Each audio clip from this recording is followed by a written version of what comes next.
Oh, let's give this a couple seconds here. Load this up. We're gonna.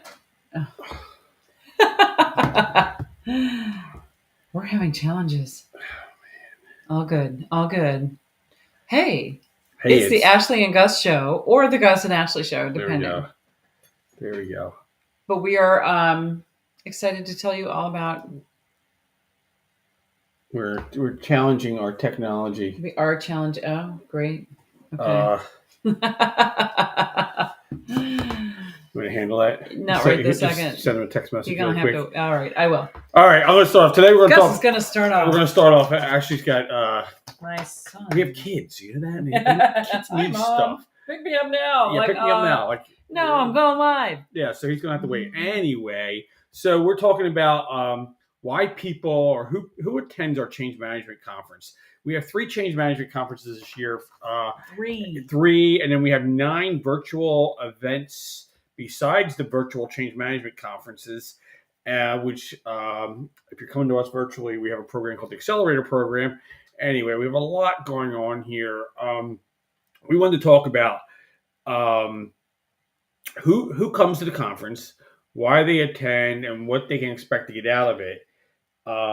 Anything to add to that? Yeah. I mean, I just think it's really cool because people are like, who comes to a utility change conference? Well, you'd be right if you started with utilities, utility leadership. But we also wanted to get a little bit more specific about like what they're coming for, right? So anybody in the utility industry right now is probably seeing some pretty significant transformation, a lot of big projects, a lot of big projects. It's a little taxing right now. There are some pain points that people are experiencing, and it's part of the reason why they're coming to the conference. So did you need me to bring up something on here? I'm just checking our text, see if it's all working. Okay. I'm not sure if it is or not. Okay, but are we... We'll find out. All right. We'll find out. It'll work. It'll either work or won't work. Anyway. Okay. So with that, I've heard from a few utilities, and part of the reason why they're coming, they're dealing with some change fatigue.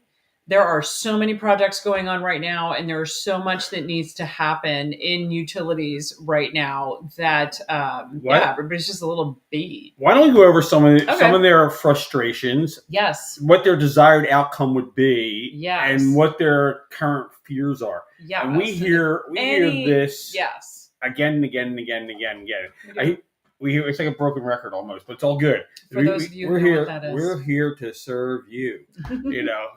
Well, another thing to note, if any of these things that we're talking about today sound familiar to you, that might be a good, consider that an invitation to come to the conference, because you will be among people who are dealing with what you're dealing with and are seeking the outcomes that you're seeking. Let's cover some frustrations here. Yes. Lack of stakeholder engagement. Oh my That is gosh. like probably number one on the list. Like we hear it all the time. Like, man, if I could only get my upper management to, or the people who are involved in the project to really take involvement in the project. Everybody's so busy. Everybody's running on Teams meetings from 8:30 in the morning until 5:30 at night, with barely a chance to get a bio break. That it's hard, right? And then you start off the meeting. You don't want to just have the meeting. You have to do like a little bit of like, all right, let's like chit chat and get to know each other. But yeah, it's a little exhausting by the end of the day. So of course people are slightly checked out because they're just like being asked to engage in everything. So we totally get that. Another frustration: insufficient resources. So we put this change management project together, and you promised me X amount of people, X amount of dollars, X amount of time, and you're giving me none of it. Or some of it, but not enough. And somebody's on vacation, or somebody's not available then because she's working on this other project, and it's like it's a traffic jam. It's basically a resource traffic jam right now. So that's another reason why a lot of people from utilities are coming to our conference. Resistance to change is another one. We have that in our own office. So talking about me anyway. And it's not that I don't want the outcome. I love change. I know, but it's like I want the outcome, but it's like, what do you mean I have to? And it's that sense of, okay, I get it that I need to do something differently to achieve a different outcome. You know who hated change? Who? Our former dog that we had to sell at the house, Lucky. Lucky hated change so much we had to we had to put a rider on the house when we sold the house and give Lucky away with the house. So usually you keep the refrigerator and the stove when you sell a house. They kept the dog. They got to keep the dog. The dog didn't want to leave the house. Anyway, don't even. Another big thing. Don't judge us for this. Another big thing is ineffective communication. Yeah. Again, the whole workplace of utilities has completely shifted, right? You have a lot more people working from home, a lot fewer people in the office. It's a lot harder to have like a cohesive meeting. So being able to pull everybody together and just learn how to communicate together better, but also we have teams from utilities of major projects who use this conference almost as a retreat, like a team retreat. Like, hey guys, let's all meet at the conference. It's in St. Pete Beach, Florida, March 4th and 5th. It's right on the beach. So, so if you can make it, come, because then you'll get a chance to hear what everybody else is talking about and then take notes with each other as you're doing this. Go ahead. I'm sorry. I'm just saying another frustration be unclear goals.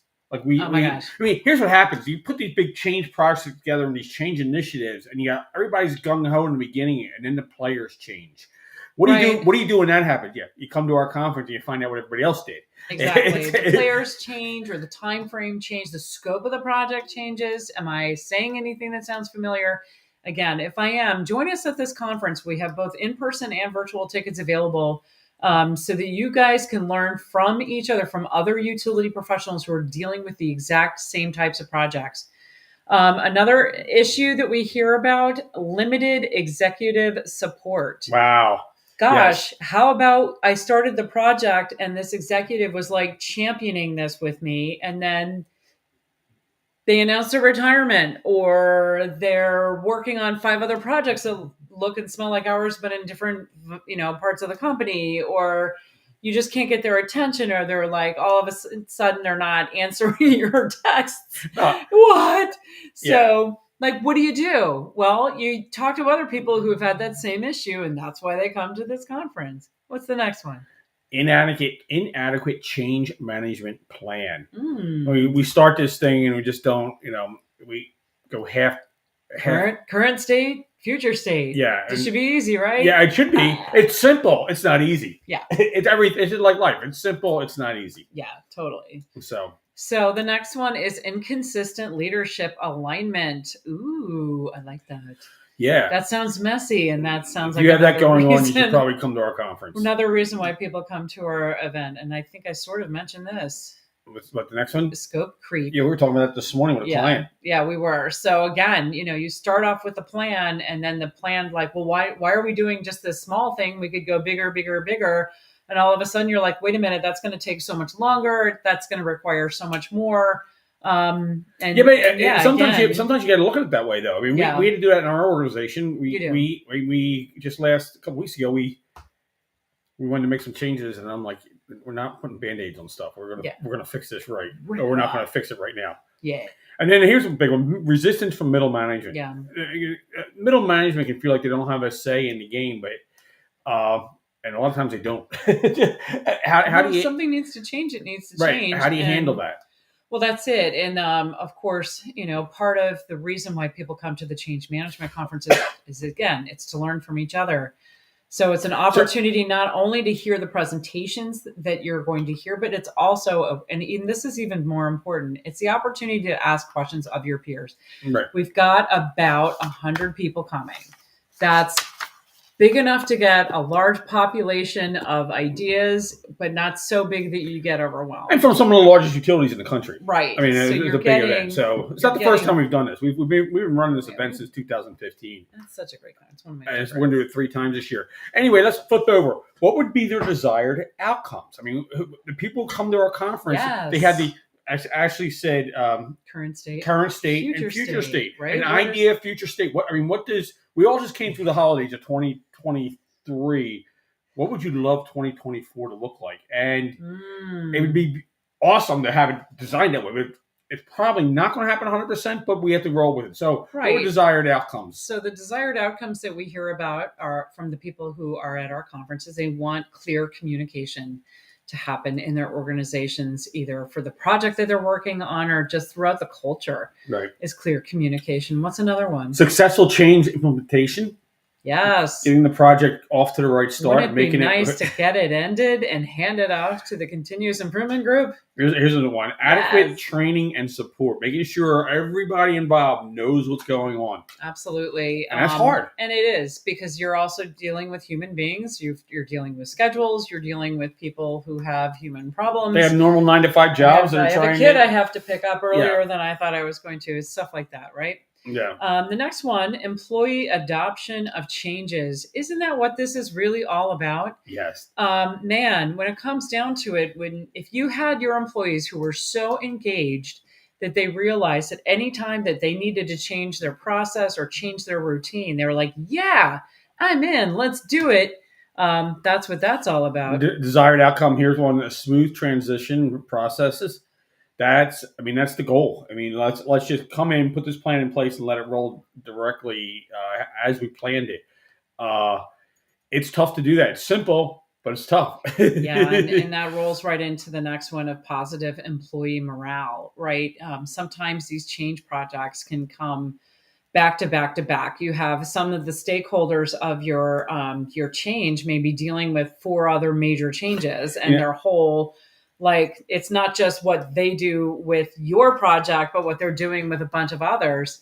How do you keep your head above water, right? How do you like, yeah, I'm gung ho, we're going through like a ton of change. Well, here's the thing. I mean, Warren Buffett said I was reading a Warren Buffett quote. He said something to the effect of, the hardest job is to make it simple, and the simplest way is always the best way to do it.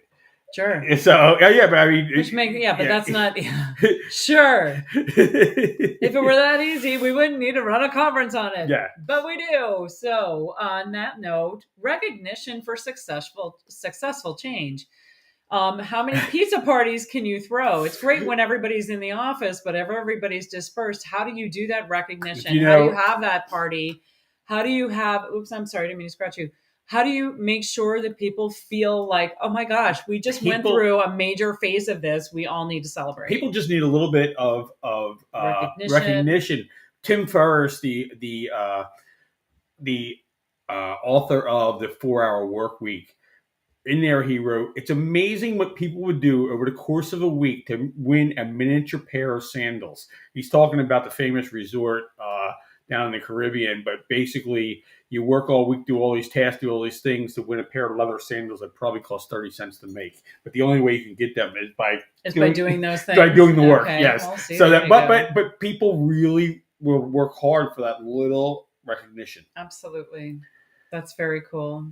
So here's another thing. A desired outcome would be the employee feedback mechanism. Like people, the employees would tell them what's going on, tell the change professionals, change practitioners what's going on. Right. And I mean, essentially, if nobody's giving you feedback, there's no way to know how things are going.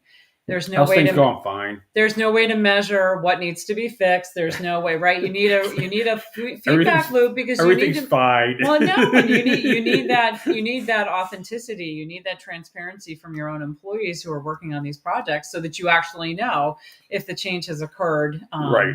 Which leads us to measurable and sustained results. Right. That's making the change stick, and being able to measure the fact that the change is sticking.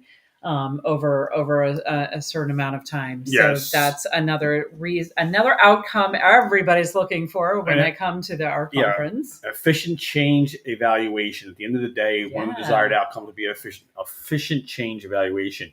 How did that go? How do we know that it went that well? Yeah. What do we learn? What are we never going to do again? What are we going to do again over and over again? So one of the through this all, there are fears. There are fears that the change practitioners within the utility organizations have, and one of the biggest ones is resistance from the stakeholders. Right.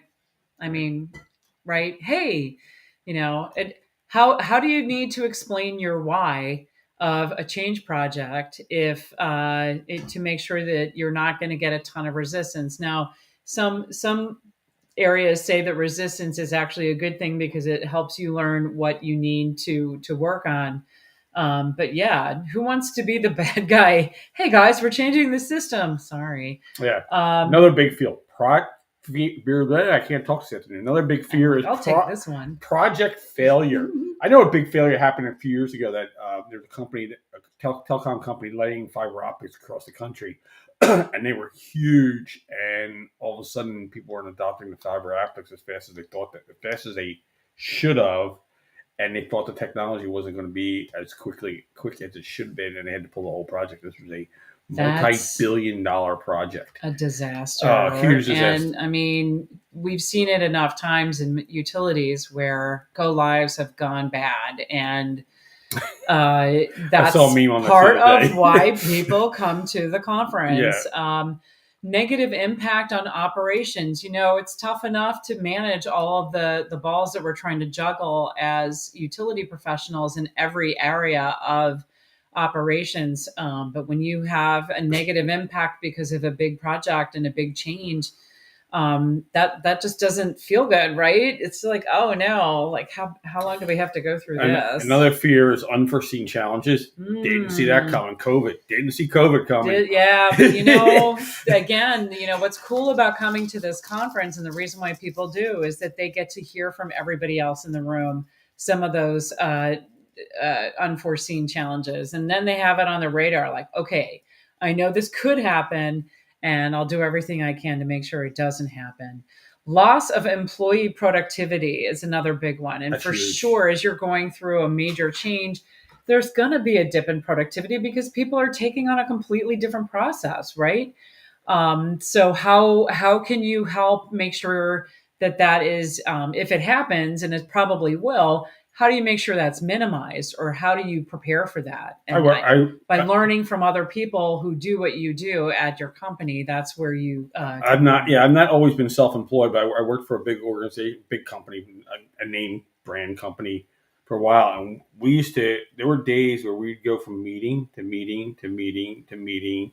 Did you get anything done? Meeting to meeting. No, it'd be like, yeah. Did you make any calls today? And they had food at every meeting, and they had, it was just like, it's ridiculous. So at the end of the day, like, I'm stuffed. Yeah. I'm tired. I got nothing done. Yeah. Yes, exactly. The next one, big fear is budget overruns. Yeah. It's just going to stay within budget, and it's really interesting, especially the last couple of years, how budgets and costs have skyrocketed on just about every sector of industry. Jesus, even if you were taking about having pizza, the cost of pizza is going from $10 a pie to $20 a pie. Well, now that everybody's working from home, what are you doing? Now you got to pay delivery charges for that pizza Uber too. Eats, or if you're, but I mean, so it's something that it's like building a big change or having a big change happen in your organization is like building a house. And I've never seen anybody build a house on budget. It always something happens and it always goes over budget, right? So trying to just keep those in mind. Organizational culture clash is another piece that is a fear of folks who attend this conference. That can be like a middle management setup again, or even an upper management, this team and that team and whatever it is, and they're not wanting to make that change. Yeah, absolutely. Regulatory compliance issues, that would keep me awake at night. That's a big one. That's a huge one. If you're in the process of making some pretty significant changes or big changes in your organization, either technology, organizationally, you just need to make sure that all of that compliance, all of your regulatory basics are met. you come to this conference, you're going to meet people who've already faced these challenges and overcome them, and they will share how they did that with you, which is what the conference is really all about. Next fear, job insecurity. Hey, you might provide a solution that works yourself out of your job. Yeah, I've seen that happen often. Yeah, what it also comes out. We saw that happen with a major company last year. We did, and we're not going to talk about it. But it was about doing things correctly. It wasn't just about correctly. So this is a big piece here, folks. How to explain your value to leadership is really what that comes down to. And what happened in the company that Gus is sort of referencing is that leadership didn't see why they needed to have that group, so they got rid of that group. The group assumed that the leadership understood their value. And as somebody like a president we have right now that needs to not getting political here, but you're getting political. Okay, the better job being done, people have to talk about it. Yeah. Okay. Well, the point is, make sure you're communicating your value to 100%. Your leadership, if it's just you or in your department. And that is lessons learned that happens at the conference. One of the last fear we'll go over is reputational damage. If the project doesn't go as planned, you fear the practitioners can fear your reputation. How are you going to do the next one? Yeah, right? How are you going to do the next one? Your employees start to feel like, oh God, here comes another change project, or here comes that person. And she's probably got another change project. And here's interesting: in the utility industry, not many of you are working for a company that is covering hundreds of miles.